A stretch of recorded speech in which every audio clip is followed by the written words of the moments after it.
Good evening, everybody, and welcome to Carving It Up Live right here on Twitter, as well as the Carving It Up YouTube channel and the Grid Network YouTube channel. As always, I am Bryson Carver, coming to you live, obviously, clearly from a very different location than I normally do, here at Disney World.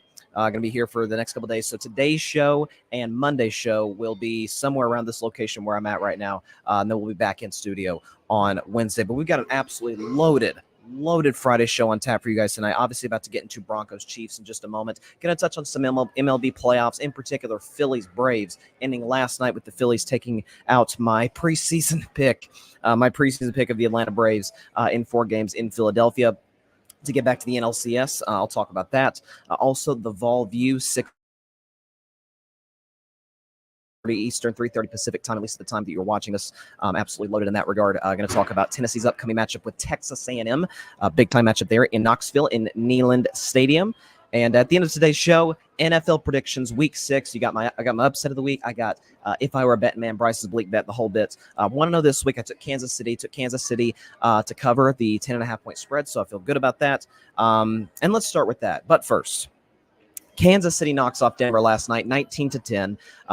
Again, it was by no stretch of the imagination a beautiful football game to watch. This wasn't exactly a classic Chiefs-Bills game, or even back in the day, you think about those Chiefs-Broncos game back in the 90s with those great Denver offenses and those Kansas City offenses, John Elway, Shannon Sharp, and Tony Gonzalez on the other side. This was anything but that, as most Thursday night games tend to be. I've been vocal. I hate Thursday night football. I think it's awful for the sport. I think they should, if the NFL wants to be in partnership with Amazon, then put another game on Monday, put the game on Sunday, like a 1 o'clock special game, gives more fans more opportunity to watch. I hate Thursday night football. Point is, though, as far as this game is concerned, so fatigue aside, because we know it's going to be ugly, and I probably should have taken that more into account when I took Kansas City to score over 30 points and to win by 3 touchdowns. Probably should have thought about that ahead of time. Let's start with the Chiefs, then we'll move to the Broncos. So, listen, I still think you should feel pretty good if you're Kansas City. This is a defense that still has yet to give up more than 20 points this season, only holding Denver to 8 last night, and Russell Wilson to a rough game. Again, we'll get into Russell more. As for Mahomes, as for the Chiefs, listen, it was an ugly offensive game. Again, understandable so. It's fatigue. It's Thursday night football. It makes sense. And listen, if you look at Patrick's numbers, they're not necessarily going to blow your socks off, although some of it is impressive. 30 for 40, 306 yards, a touchdown, a pick, QBR of 60 rather, and a passer rating of 94.4. So overall, listen, a solid game by Mahomes. What I thought about Kansas City, what I thought about Andy Reid in particular, and I just came to this conclusion. Maybe this is just me defending my preseason pick to win the Super Bowl the way I'm going to try and defend the Atlanta Braves, who I picked to win the World Series this year in the next segments. I think Kansas is bored. I think Andy Reid's bored. I think Patrick Mahomes is bored. And you see some of those trick plays they're trying. These lateral double reverses to tight ends, whether it's to Kelsey or the other tight end they had, and Kadarius Toney threw a pass last night. Like, it's just trying new tricks. I think they're saying, you know what? We can beat Denver at home with our C-plus game. And we can. Defense was A+, offense was D. I mean, offense was not anything close to what we're used to seeing from Mahomes, Reid, and the Chiefs. But Travis ankle, and again, you saw by Andy Reid in terms of trying plays he may or may not game against Buffalo or against Jacksonville, or against maybe even the Chargers, who I think Kansas City plays pretty soon. I think they played the Kansas City. So on extra rest and extra time to prepare for Brandon Staley and that Chargers team. I think Kansas City's bored, and I think they're in a spot where they have the luxury, given the talent they have, to be able to, even with the divisional familiarity with Denver, Sean Payton's first year there, obviously. I think let's take care of business. Let's do what we have to do, but let's also see maybe what works, what doesn't work. So some tricks we can use in the book maybe next time. So I'm not worried about the Kansas City Chiefs. I've never seen a 5-1 defending Super Bowl champion team that everybody's going to panic on. Again, for the record, I'm recording this Friday morning. This is going to air at 6. But again, I don't know what the national reaction has been today. I haven't really listened to podcasts or radio shows or TV shows, anything of that nature.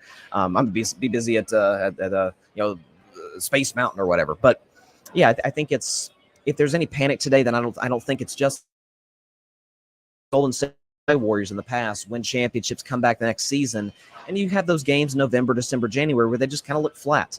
Steph is probably going to try something he would absolutely never think about trying in a Game 6 of the NBA Finals. Maybe Draymond lets his emotions get the best of him and gets tossed out of the game. Like, dynasties have certain luxuries that everybody else just simply don't have. So I don't look at this as any reason to be. As a matter of fact, if I'm Kansas City, I'd actually feel pretty encouraged. My second best offensive player on a bad ankle goes for over 100 yards with Taylor Swift, obviously, in attendance as well. My defense, again, if you look at Kansas City's defense this year, this is the point totals that they've held teams to this season, okay? They held Detroit, so Detroit scored 21 points. But Kansas City, their defense held them to 14 because Mahomes obviously had the pick 6 on the Kadarius Toney drop to Brian Branch, the safety for the Lions. So they held the mighty explosive Detroit Lions offense to 14 points in total offense. They held Trevor and the Jags to 9 points in Jacksonville. The Bears to 10. Okay, you kind of put that aside. Held the Jets to 20. Again, if the Vikings scored 20, Vikings have explosive playmakers in offense. Remember, Justin Jefferson was healthy for portions of that football game. And then last night, holding them to 8. And this is what I said back in week 2 after the Chiefs-Jags. I said, if the biggest concern in Kansas City is the defense, you should feel great about where you're at. You should feel absolutely amazing where you're at if you're a Kansas City Chiefs fan.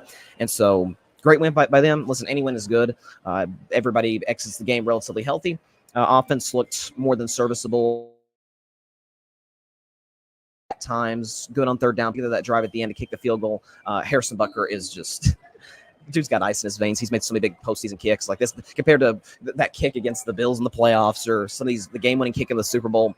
This was nothing for him. So hats off to the Chiefs. A win is a win in the National Football League, especially on a short week. And they win 19-8 over the division rival Broncos, who I do want to touch on.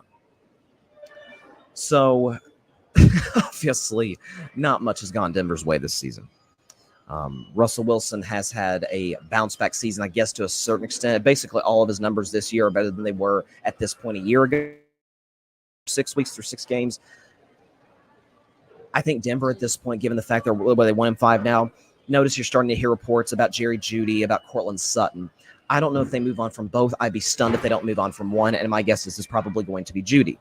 And so I think Denver's in a spot where, listen, Russell's on probably the worst contract, certainly in National Football League, you could argue, in professional sports, given the production, or lack thereof at times. I mean, last night, Russell Wilson was simply abysmal. 13 of 22, 95 yards, a touchdown, 2 bad interceptions, a QBR of 10 on 0 to 100, and a passer rating of 46. This guy's a shell of himself, what we saw in Seattle, but that's not exactly news to you or to me or to anybody out there who's been watching Russell Wilson for quite some time, since his rookie year back in 2012.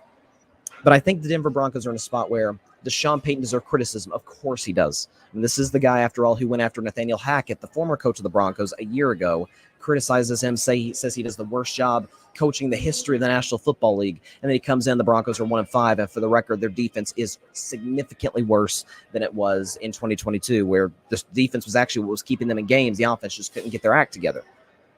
And so in this game, it was actually the opposite. It felt like a Denver Broncos 2022 game. Again, some of that was, like I mentioned, Kansas City's board. Sean's not going to get fired. He's not. Given the money Denver gave to him, this isn't going to be a one-and-done type of experiment. Sean's going to have the benefit of the doubt to say, hey, Russ was better this year than he was a year ago. I just maybe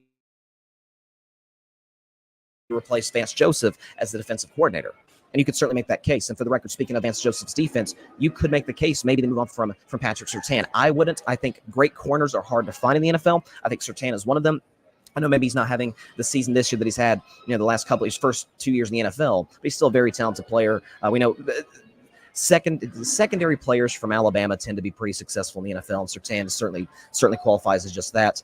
And listen, I think Russ is still productive. I think Russ is still very much a starting quarterback in the NFL, but that's about as far as I go. You certainly can't win a Super Bowl with him at this point. I don't think you can really even get to the playoffs, especially the AFC, especially in the AFC West, where Kansas City, we know what they are. The Chargers are really talented. We assume they may move on from Brandon Staley after this season. Just depends. Bring in, obviously. And look, the Raiders are in a position where maybe as loaded a quarterback draft as this is, they may get one of those guys. If you're Denver, you may have to start thinking about that. And Russell is, of course, a devastating cap hit. But at some point, you got to start thinking about the future of your franchise beyond this year. In terms of playoff hopes, that's gone.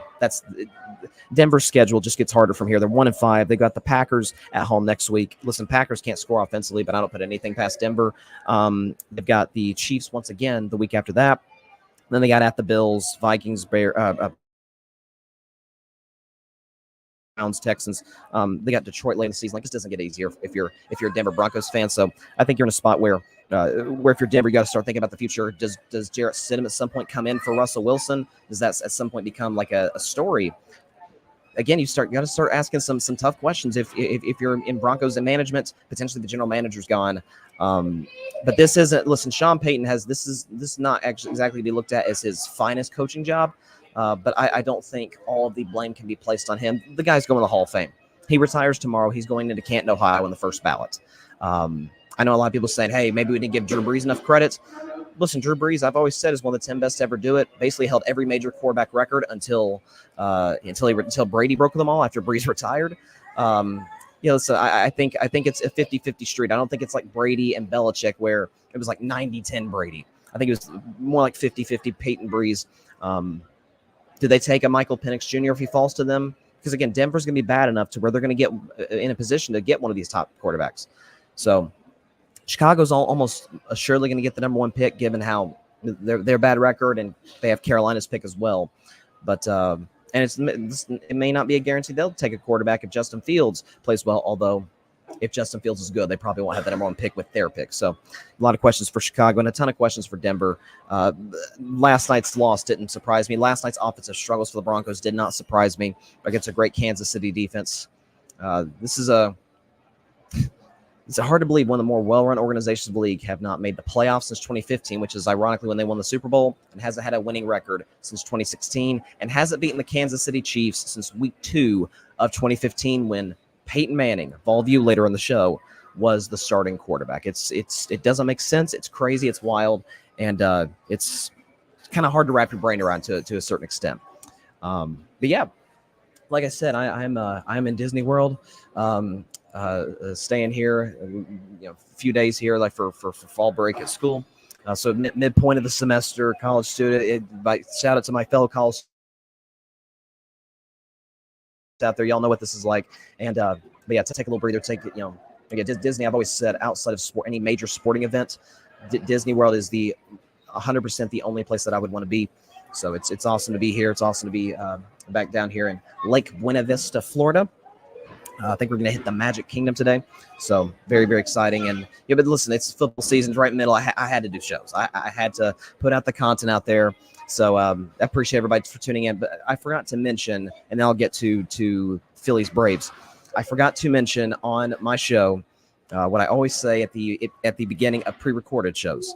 If there's anything major that has happened in the world of sports in between the time that I'm recording and the time that you're watching this, I am aware, just not at the time that you're watching me. Like we've had situations in the past where something is broke. Some news is broken. Again, I'm looking at my phone. It's 8 o'clock now. It doesn't look like anything has. So there you go. Okay.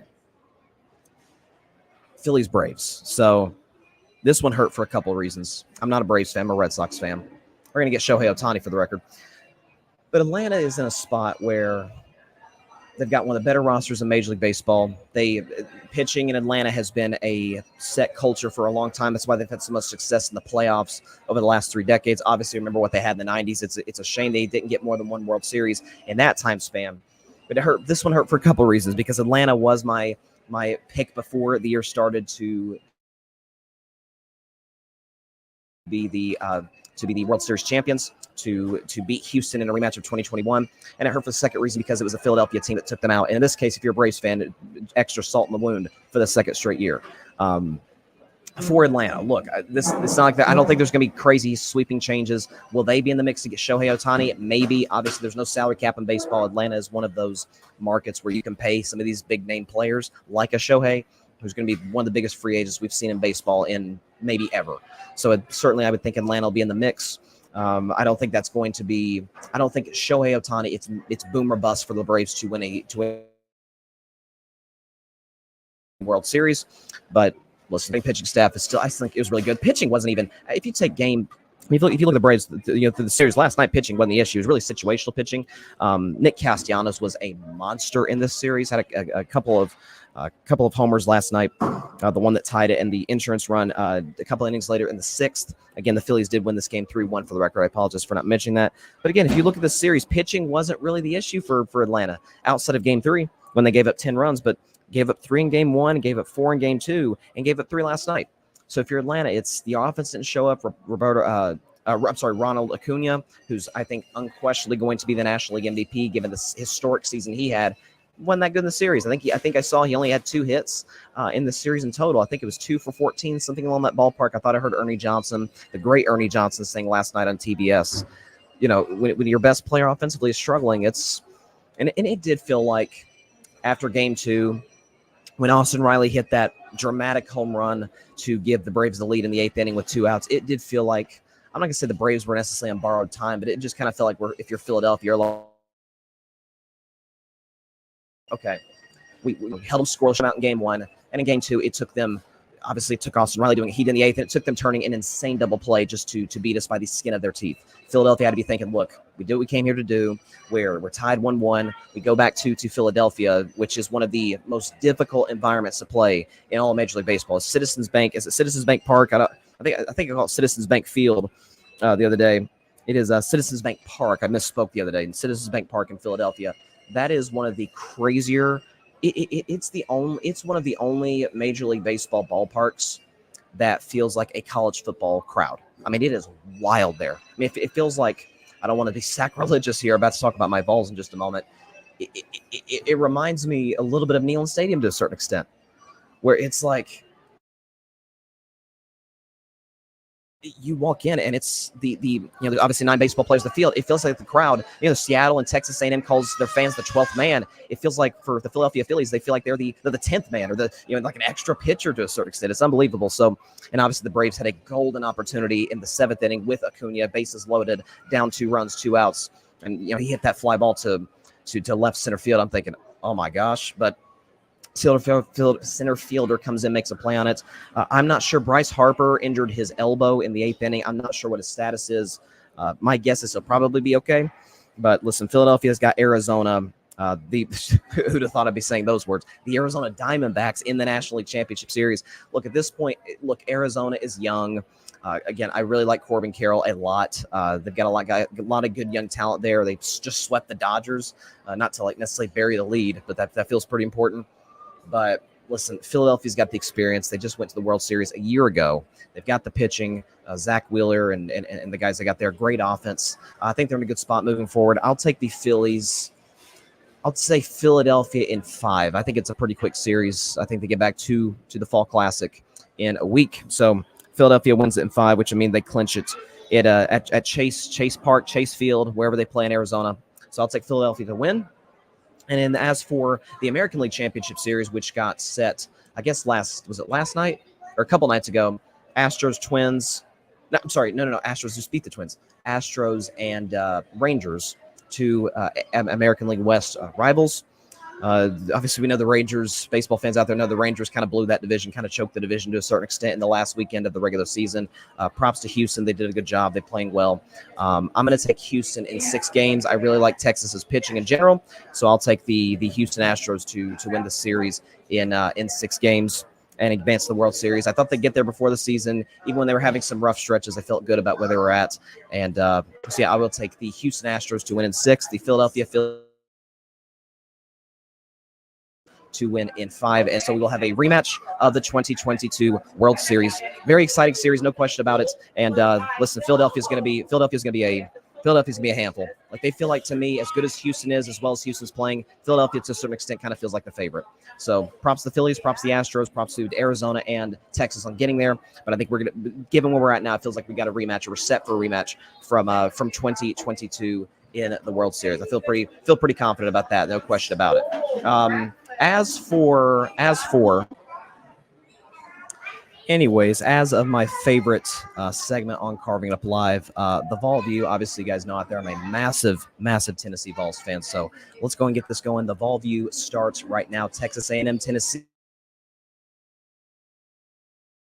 And here we go.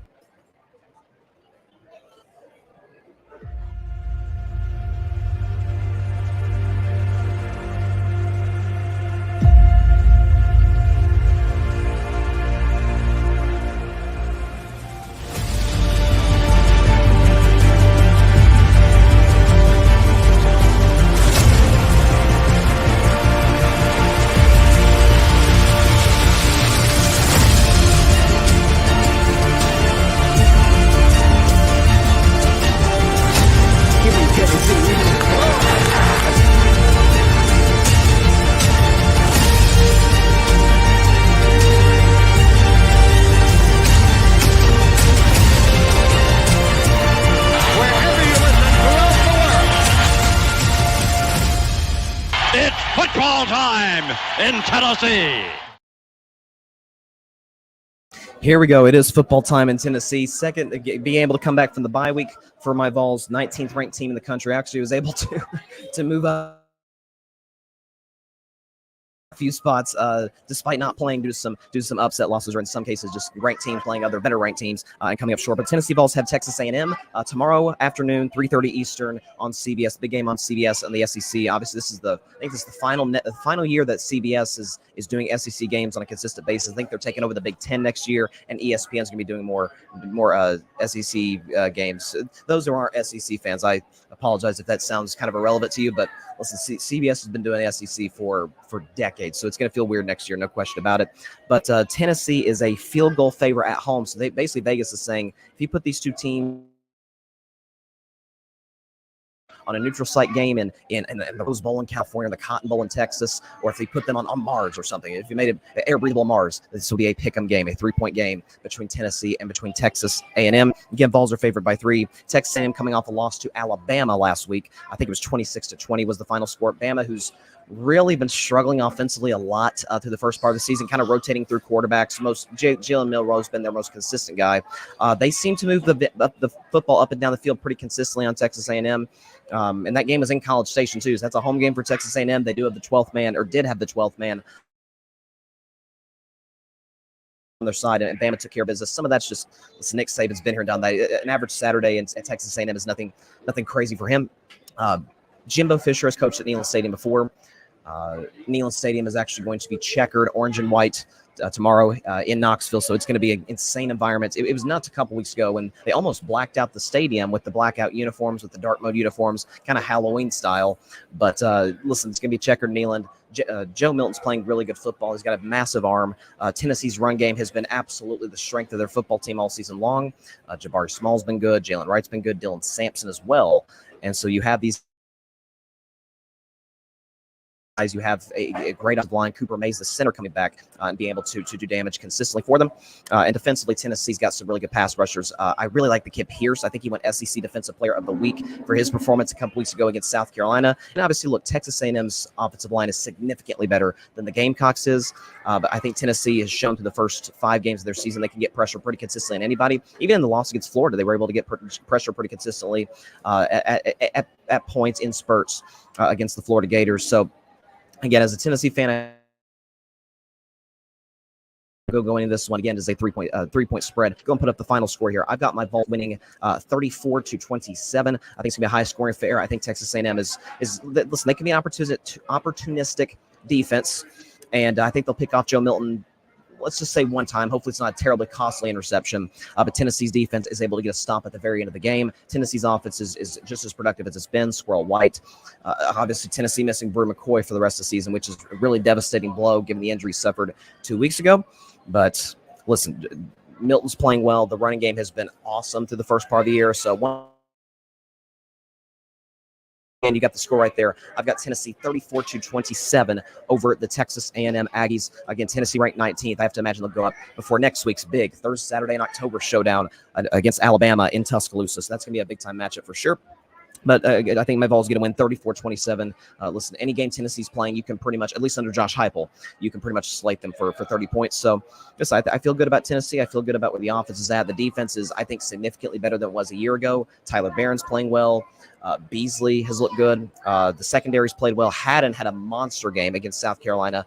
He's going to be matched up against A&M's better receivers. But, Tennessee's defense is playing with some confidence. Tim Bakes has got them playing good football. Josh Heupel, as per usual, has the offense playing excellent football. So I've got Tennessee 34-27 over Texas A&M. And that is it for this week's edition of the Vol View.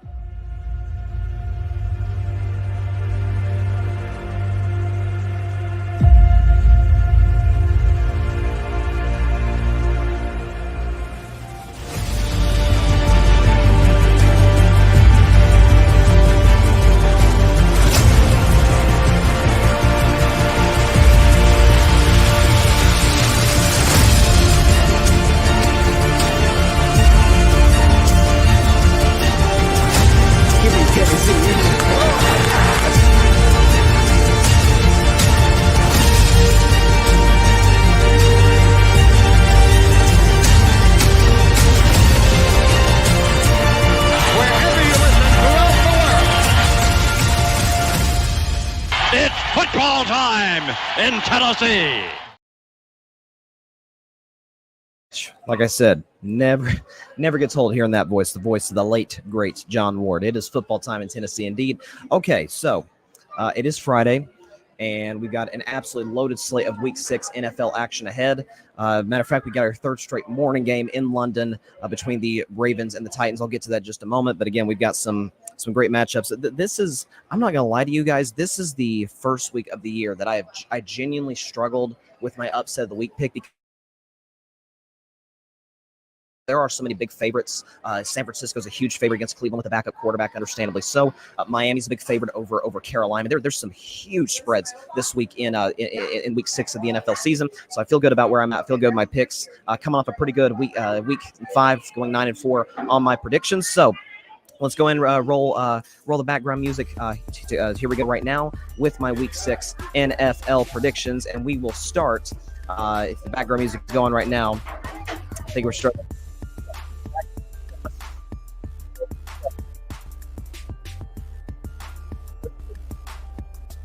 For the NFL, for us, some morning football, very exciting. We've got the Baltimore Ravens and the Tennessee Titans. Baltimore is a 4-point favorite. Obviously, this being a neutral site game. Listen, the Ravens are coming in off a rough loss against my Steelers last week. They're 3-2. A lot of drops. Drops killed the Ravens' chances of winning that game against my Steelers. Even I, as a Steelers fan, can be objective about that. Let's enjoy the bye week, Steelers fan. This is fun. But once you got Tennessee, on Sunday morning in London, Tennessee's coming in off a division loss themselves on the road as well to the Indianapolis Colts. So both teams are kind of in need of a win right now. Both teams are very well coached. Obviously, the Ravens have the quarterback advantage with Lamar Jackson. I really like the Ravens in this situation. They've got Zay Flowers, who had a bad game. Mark Andrews had a bad game against the Steelers. Lamar Jackson, who had a very bad last 5 minutes against the Steelers, threw a bad pick in the end zone. Got strip sacked, but the Ravens had a chance to win the game. So, listen, I like where Baltimore's at. They're sort of in that mindset where if a few things are away, if we don't kind of shoot ourselves in the foot to a certain extent, we win that football game. So I'm going to roll the Ravens to win this game by a final score of 26. Ravens cover the 4-point spread and win 26-13. 2 hour Sunday afternoon games here back in the States. You got and the Atlanta Falcons. So Atlanta is a 2.5-point favorite in this game, so that close to being a pick'em on a neutral site. Listen, Atlanta's coming off the win last week on a game-winning field goal against the Houston Texans. And then as for the Washington Commanders, they are coming off a brutal blowout loss at the hands of the Chicago Bears at home on a short week. And with Chicago, which is all about Kansas City scored 19 on a short week. The Bears scored 40 on a short week. It doesn't make sense, but listen, that's week to week in the NFL. Sam Howell, I thought, played actually pretty well, at least in the second half. My guy Parnell, shout out to Parnell, host of the Commanders Demand podcast here on the Grid. He's talked all season long about how Sam Howell's a warrior. He plays hard. He has the Commanders week in, week out in position to win. Ron Rivera's late game management has been very questionable. Atlanta has some great weapons. Here's to me the key to this game. Washington is really bad at stopping the run. Atlanta's one of the best in the NFL at running the football with Bijan Robinson. And also, fun fact, too, Desmond Ridder has not lost a home start. Think about this. Desmond Ridder has not lost a home start in college or in the NFL. So, as LeVar Ball would say about Desmond Ridder playing at home in college and in the NFL. I'm undefeated, never lost. Never lost. It's just... That's just how it goes sometimes. I like the matchup for Atlanta better, especially on their offense against Washington's reeling defense. So I'm going to roll. If we have the graphic here, for some reason, it looked like we have the Falcons graphic. There it is. I'm going to go with the Falcons to win 23-20. They do barely cover the spread. I wouldn't be shocked if it's another Young Hoku walk-off field goal, but I'll go 23-20 Atlanta over Washington to win this football game and get to 4-2. I wasn't really a big buyer in Atlanta before the season started, but I can't lie. I like what I'm seeing. This was one of my toughest games. This was almost Bryce's Bleak bet this game right here. It's the Seattle Seahawks and the Cincinnati Bengals. So Cincinnati is we got another 2.5-point favorite here. Cincinnati desperately needed a win last week against the Arizona Cardinals. By far, Joe Burrow's best game of the season. And for the record, it's the most healthy Burrow has looked all season with the calf. You got a little bit of, at least from what I've seen thus far, some trash talk coming in this game. I think DK Metcalf says something along the lines of how Devin Witherspoon is the rookie corner for Seattle is going to lock up Jamar Chase, who's we know is one of the 5 best receivers in football. I have to imagine, given the performance Jamar put up last week, he's not going to take to that too kindly. So I really, really like where Seattle's at right now. This is a game that I said with or without Burrow, Cincinnati was almost bound to lose. I still feel pretty confident in that. I really like where Seattle's at coming off of a bye. The great coaches coming off a bye are almost assured to get the win. Guys like Reed, McVay, Tomlin, Harbaugh, and you can certainly include Pete Carroll in that class as well. So I'm going to go with an upset here. I'm going to go Seattle Seahawks over the Cincinnati Bengals 27-24. I don't think this will be, unless, God forbid, knock on wood, here in Florida, that Burrow goes down or re-aggravates the calf. But I don't think this is going to be a situation where Cincinnati's just done. Obviously, they got the 49ers come off the bye, so it doesn't exactly get easier. But I like where Seattle's at right now. They're playing really good football. So I'm going to go with the Seahawks. And coming off the bye week, I think they're one of the 10 best teams in the NFL today. So I will go with the Seahawks. A divisional matchup, not that far from where I'm sitting right now, the Indianapolis Colts and the Jacksonville Jaguars from Jacksonville. Jags are a 4-point favorite. Folks, I'm all over this one on the Jags. So first of all, we know the stats. Certainly we knew from a couple of years ago when the Jags were terrible and the Colts lost that game at the end of the season to cost themselves the playoffs. Sorry, Colts fans, for bringing up bad memories. But listen, the Colts have not won in Jacksonville since 2014, which is a mind-blowing stat. I mean, Jacksonville is in that span, of course, has some terrible teams. They've had teams worthy of getting the number one pick twice, and yet they, for some reason, Indianapolis, I don't know if it's because they're a dome team coming down here to human Jacksonville. I don't know what it is, but it's just been a brutal matchup for them in the past, even with better quarterbacks, even with better coaches. And in this case, not only do the Jaguars have the historical advantage from the perspective of them winning at home consistently against Indianapolis, but listen, they've certainly got the quarterback advantage with respect to Gardner Minshew, former Jaguar, maybe the revenge game for him. Trevor Lawrence has really found his rhythm. He played excellent last week against the Buffalo Bills. So he's playing great football. The Jags are too. They're well coached with Doug Peterson. And the defense seems to be finding its rhythm, which kind of surprises me a little bit. It's kind of my concern for Jacksonville is the youth and inexperience they had on that side of the ball. Last week against Buffalo only had 7 points without 4 minutes left in the game. So you give a lot of credit to the Jaguars for kind of getting that side of the ball right in the last couple of weeks. Overseas in London, can they take it back home? Again, it's kind of tough. You play in London the last 2 weeks. Can they bounce back and make it happen? I think they will. I got the Jacksonville Jaguars winning this football game 27. They absolutely cover the 4-point spread. Again, the funny thing is this game is actually, for the time being, for first place in the AFC South, rather. I'm going to go with the Jaguars 27-19 over the Indianapolis Colts. Moving on to the second biggest line we have this week. The Carolina Panthers, the Miami Dolphins. Dolphins, second straight week they're favored by double digits. They were last week against the Giants. I'm going to make the exact same mistake. 13.5 point line for Miami. I'm going to make potentially the same mistake I made last week by taking the Giants and the points. Again, this is the NFL. And look, Miami's weakness unquestionably is their defense. They struggled badly last week against the Buffalo Bills. They had some moments last week where they were a little iffy against a bad Giants offense. I'm not going to sit here and act like the Carolina Panthers with exactly the Kansas City Chiefs. But this is a really tough matchup for Miami's defense. Bryce Young struggled. I think this is going to be kind of Bryce Young's sort of get-right game. I read reports saying the Panthers are simplifying the playbook. So I like where Carolina's at right now. Miami's still the much better team, so I'll go with the Dolphins to win outright. Put the score up 34-23. But again, 13 points is a lot. It is a lot. Frank Reich is still a good coach, and Carolina does have some talent. Again, they're not exactly winning the Super Bowl this year, but 34-23 is, I feel like it's a reasonable score. Miami still put up points in a bad Carolina defense. I think Bryce Young plays mostly mistake-free football because I don't think the Dolphins are a team that can expose him in that regard. So I'll go Miami 34-23, but take the Panthers and the points. I'll probably make the same mistake I did last week with the Giants, but I'm still feel good about my pick. Moving on to Bryson's Bleak Bet. It is the one game every week that I have absolutely no confidence predicting. But hey, you got to predict them all. Let's move on to an NFC North matchup between two one-win teams, the Minnesota Vikings and the Chicago Bears. I think this is a worthy game of being Bryce's Bleak Bet. I think this is like the third or fourth time the Bears have been on Bryce's Bleak Bet. I don't know what to make of them on a week-to-week basis. They can look like the worst team in football one week, and they can look like a playoff team like they did last week against the Washington Commanders. For the record, the Vikings are 3-point road favorites in this one. I'm not going to lie to you. I'm all over Chicago in the points because, listen, the Vikings are without Justin Jefferson, who unfortunately went on IR. Jordan Addison, who's their second best receiver, is dealing with, I think, an ankle injury, if I'm not mistaken. So he'll probably play on Sunday in Soldier Field, but it is a situation where he's just guaranteed to have this big performance. It's going to be the first time in Jordan Addison's very young career where he's going to be counted on as the one. I don't think the Vikings would have wanted that to happen this early, given the talent that Justin Jefferson is. I think he's the best receiver in the sport. Here's the thing for the Bears. They do not have a defense that can expose you in that regard. Kirk Cousins is actually, again, it's kind of typical Kirk Cousins where the team feels like they're underachieving, but his numbers look really good. He's not that far behind Justin Fields in terms of touchdown passes. So both quarterbacks are actually playing pretty well. Both defenses have been truly abysmal. I'm going to go with the Bears and the points, but if I can find the score here, I'll take the Vikings to win outright 28-27 in a wild, kind of weird, a lot of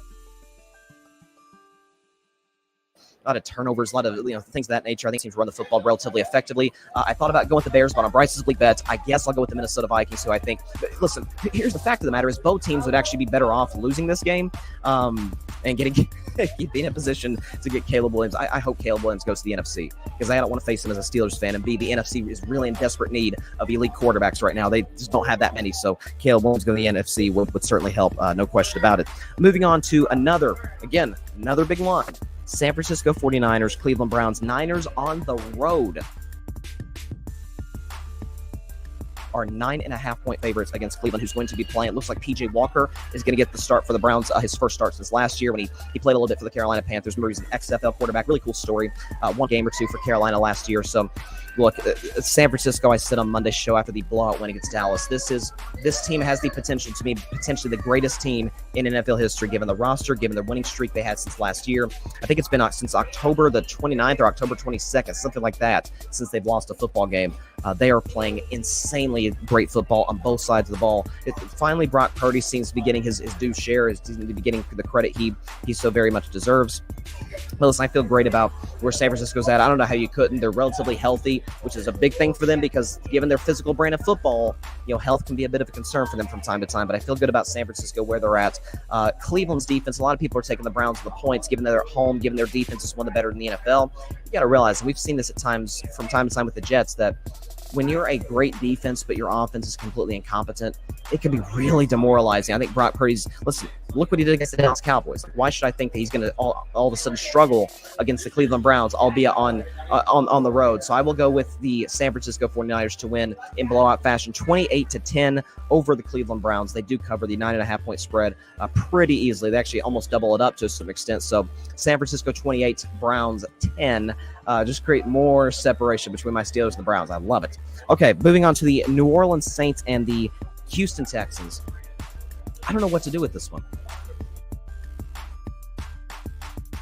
Because while I like the Saints coming to the seat just as far as to win the NFC South, which is a really bad division, Derek Carr played very well last week. Really all the Saints offense did last week against the New England Patriots. Belichick, his defense has been truly awful over the last couple of weeks. So you kind of take that with a grain of salt. It is the NFL, but there's a little bit of an asterisk next to it, and I hate asterisks, but there's a little bit of one next to this one.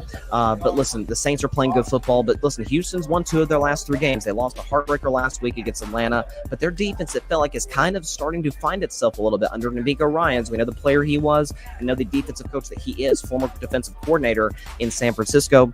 I'm actually going to go with the upset. Saints are a 1.5-point favorite. I'm going to go, if I can find the graphic here, with the upset. I'm going to go with the Houston Texans to win this football game 23-16 over the New Orleans Saints, 23-16 Texans over the Saints to win this one and get to 3-3 and somewhat keep pace to a certain extent with the Jacksonville Jaguars in that kind of weird AFC South division, although when is it not? By the way, just before I get to my next pick, I know my connection's a little off. It's a little blurry because of the sun right behind me. If it's a little blurry, I apologize in advance. It's just, like I said, just kind of work with what we got here. But moving on to our next match, we got the afternoon slate. We got the New England Patriots and the Las Vegas Raiders, a Belichick matchup against a Belichick disciple in Josh McDaniels. I listen, Vegas is in a spot where they won last week against the Green Bay Packers. I actually thought for a half second about taking New England in the points. But listen, this is not only is this a bad offense with Mac Jones, with Bill O'Brien calling plays, in terms of their weapons, offensive line, running game, quarterback, they're at on a good day a C- in all of those categories. New England's defense, you can usually count on with Bill Belichick to be one of the more elite in the NFL. You can't do that this year. They played bad against Dallas. They played bad against the New Orleans Saints. Why on earth should I think that they're going to be good against the Las Vegas Raiders? I know Jimmy Garoppolo's at quarterback. Devontae Adams didn't get the ball last week. I have a feeling that they're going to make a point of getting the ball early. I don't know if New England's going to match up J.C. Jackson on him or whatever the case may be, but I feel really, really good about Vegas in this spot. I don't know what there is to be optimistic about if you are a New England Patriots fan. Quite frankly, the answer is absolutely nothing. If I can find, for some reason, the graphic is not on here. Let me get the graphic for the Patriots and Raiders game, because like I said, I like the Raiders to. Here we go. Patriots, Raiders. I do like the Raiders to cover. It is a 2.5-point spread. Put up the final score here. I've got them winning in blowout fashion, 31-6. Yes, the Vegas Raiders are going to hold New England a 6. I think Jordan Love's better than Mac Jones. I really do. There's some things there I like, although I'm just kind of skeptical about his overall development. But 31-6, I got the Raiders winning over the New England Patriots. Moving on to our next afternoon matchup, it is time for my favorite segment of Carving It Up Live every week. Bettin Man. If I were a betting man, I'm taking a look at the Detroit Lions and the Tampa Bay Buccaneers. Now, this game got flexed from a 1 o'clock kickoff to a 4:25 kickoff down there in Tampa with the Pirate ships. Not down there, down here, rather. I'm in Florida, in Tampa with the Pirate ships. Again, not too far from where I'm at now. I've been to Tampa. It's a great city, really cool stadium, really cool environment, great fan base. So good for them that they're getting onto this 3-1 start and coming off of a bye week, in which Baker Mayfield's playing solid. Phil Baker guy, but I got to give him props. He's playing well.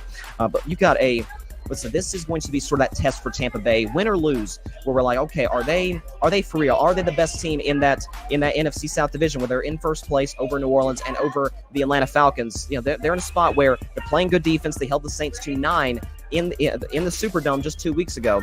This is a very, very talented defense. Offensively, they have playmakers. Mike Evans is having a big year. But the same problems for the Buccaneers persist. They cannot stop the run. And Detroit is one of the best teams in the NFL at running the football. We saw that a couple weeks ago, and even last week against Carolina. We saw it 2 weeks ago against the Green Bay Packers. David Montgomery's playing well. It doesn't look like they'll have Jahmyr Gibbs in this matchup, which is certainly a story. It is a problem for them. But David Montgomery, he had 30 carries against Green Bay. I don't know if that's going to be sustainable over the course of the season. Even if you're Derrick Henry, that's hard. That takes. Detroit's defense, Aiden Hutchinson is playing like a monster. Aiden Hutchinson, if TJ Watt was in the NFL, could seriously be putting himself in a position to be in the discussion for Defensive Player of the Year. I think he had an interception last week, if I'm not mistaken. Very, very good at getting his hands on the ball, even at the defensive end position. Good at rushing the passer. He's living up to every bit of the number 2 pick he was back in 2022 out of Michigan. I'm going to take Detroit to cover the spread. I think it's 3 points. 3 points. I'm all over that, folks. Give me 35-17. Yes, the Lions dropped 35 on the Tampa Bay Buccaneers. Again, if you look at the quarterbacks Tampa Bay has played to start this season, not a lot of world beaters outside of Jalen Hurts. I mean, you got some Kirk Cousins in there, and you got some Justin Fields before he's kind of found his rhythm in there. It's just not, it doesn't work long term, I don't think, for Tampa Bay's defense to kind of sustain this. And they, again, the same issues they had a year ago. They cannot rush the football effectively and consistently. I'm going to go with the Detroit Lions to win this game 35-17 over the Tampa Bay. Moving on. If the graphic will pull up here. Here we go. Do we have it here? I think we do. Upset of the week. I'm going to get the graphic going right here. I'm going to take the over the Los Angeles Rams. Yes. Crazy divisional matchup. I got 24-21. Rams are a pretty sizable favorite, -7. I'm going to go with the Cardinals in an upset. My man Joshua Dobbs gets it done because look, the Rams defense, their weakness is again kind of similar to Tampa Bay and other teams in the past. Rams team is running is stopping the run. Both teams, Edwards I think that's the kid's name in LA, can rush the football well. James Conner and Joshua Dobbs in Arizona can rush the football at a very high level. The difference is the Cardinals are a better team if you look at the numbers against the run than the Los Angeles Rams are. Look, this is my if I were a Bettin Man game. Last week I took the Rams to not just cover but to beat Philadelphia straight up. For a time there, I looked like there's a chance that happened, but when it's all said and done, the better team won. There's no question about that. But look, Arizona is a frisky team. Arizona is a team that, Cowboys by surprise. They nearly got as impressive as maybe it might have looked in week 2. Defensively has had its struggles, but they're good at stopping the run again. Josh Dobbs had an up and down performance last week, threw a couple of interceptions against the Cincinnati Bengals. The Rams defense is not one that's going to necessarily make you pay for that. Divisional familiarity, it's a real thing, even though it's a new coaching staff in Arizona. Joshua Dobbs, give me the Cardinals 24-20. 24-21 in my upset of the week. Listen, I had Arizona winning one single solitary game this season. Forgive me, Jonathan Gannon, for doubting you. Forgive me, Joshua Dobbs. Please forgive me, Joshua Dobbs, a Tennessee fan, for ever doubting you. I've got 24-21, the Cardinals over the Rams in my upset of the week. Moving on to the Philadelphia Eagles and the New York Jets from the Meadowlands. I think this can be America's game of the week. Eagles are favored -7. So, look, Philadelphia's playing great football. Again, in the trenches, they are the best team in the NFL in my eyes, even over San Francisco, because while San Francisco's D-line is probably better than Philly's offensive line is just in a class of its own. The Philly offensive line is like the San Francisco defensive line. It's in a class of its own. Can't wait till those two face off in early December. But listen, the face of the Jets in this matchup, the New York Jets have one of the better front sevens and certainly back ends in the NFL, given Sauce Gardner and the success that they've had long-term there. But I look at Philadelphia. This is a team that consistently can get pressure on the quarterback. The Jets have a bad offensive line, an injured offensive line. Those are two combinations that can really get you beat long term. So I'm going again. It's a 7-point spread. I'm a little better, I guess, sort of. I'll take the Eagles to win this game. Eagles defense has a big-time performance, holds the Jets to 10, 23-10. Eagles over the Jets to win this football game and cover the 7-point spread. Final game, biggest spread of the game, or of the weekend. Two New York teams. You got the New York Giants and the Buffalo Bills from Orchard Park. Buffalo, a 14.5-point favorite. This is like a college football spread. So look, the Giants are dealing with injuries to Daniel Jones. I'm not even sure if he's going to be able to go in this game. If not, it's going to be Tyrod Taylor, who actually played for Buffalo. So, interesting turn of events there. Look, Josh Allen had an uneven performance last week against Jacksonville. Stephon Diggs didn't get the football consistently. I would make a bet that Stephon Diggs has 6-7 catches at halftime in this game. Maybe, I should say maybe more. 6 or 7 catches is a lot. They get him involved early. Sean McDermott and Ken Dorsey, the offensive coordinator, gets Stephon Diggs the football. Been better running the football, probably than they've ever been in the Josh Allen era. The Giants are really bad against the run, so I think this is a game that could get ugly very quickly. I think 14.5 is actually a very appropriate spread. I'm not saying I'd bet on this game necessarily, but I do think it's going to be an absolute walloping of the by the Buffalo Bills of the New York Giants. 43-13. Bills beat the Giants in this matchup. They do cover the colossal 14.5-point spread. The Bills beat the Giants 43-13 on Sunday Night Football to close out Sunday's Week 6 NFL action. Again, we've got a great Monday Night Football game, Cowboys and Chargers, which I will predict on Monday's show. But until then, again, a little bit of an unconventional look for the show today, doing it here at Disney World. But very excited to be here. Very excited for some NFL action. Again, for some reason, all throughout this week, the camera quality, the connection has been a little off. Apologize for that. Hopefully we can get that fixed relatively soon. But hopefully you're able to hear me clearly and concisely. And like I said, you guys are 9 o'clock here in Florida. So like I said, that's all the time we have for today's show. Appreciate everybody stopping by as always. Be sure to catch Carving It Up Live on Monday at 6 p.m. Eastern or 3 p.m. Pacific time right here on Twitter, as well as the Carving It Up YouTube channel and the Grid Network YouTube channel. Of course, be sure to go like, share, comment, and take 2 seconds out of your day. Hit that big red subscribe button. Helps the channel grow exponentially. We're trying to get to 1,000 subscribers by Super Bowl 58, February the 11th. So I think we're getting close to 500 subscribers. So we're making strides. We're making progress as the sun begins to come up here in Florida. A beautiful sight, no question about it. But like I said, trying to get to 1,000. So if you have subscribed, thank you. Tell a friend to subscribe to the show. If you have not, like I said, just takes a couple seconds. Hit the subscribe button. Look how quick that was. See? It's that quick. Subscribe to the channel. Also, definitely be sure to go subscribe to the Grid Network. That is GRYD.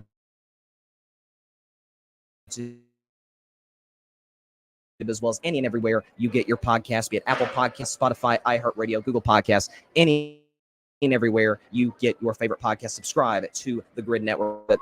And so listen, great weekend of football. Like I said, I've got the speaking of great weekend of baseball as well. So the ALCS starts, I think, on Sunday, if I'm not mistaken. I'm going to go with the Astros in 6 over the Rangers, and I'm going to go with the Phillies in 5 over the Diamondbacks World Series. And I've got my Vols from the Vol View 34 to A&M to get to 5-1. All right, we'll see y'all on Monday. I'm going to go to the Magic Kingdom and enjoy this weekend, enjoy this fall break. So until then, we'll see you then. Please stay safe out there. Please be sure to take care of your physical as well as your mental health. Mental Health Day was actually a couple definitely be sure to check your, to check on yourself, to take care of yourself, and to take care of the others around you, and make sure that they're good. And we're gonna have a great weekend coming up. See y'all on Monday.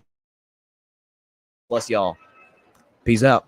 Thanks so much for watching the show on YouTube, and be sure to go click that big red subscribe button and check out the other clips and full shows from Carving It Up Live, as well as our other incredible content creators here on the Grid Network.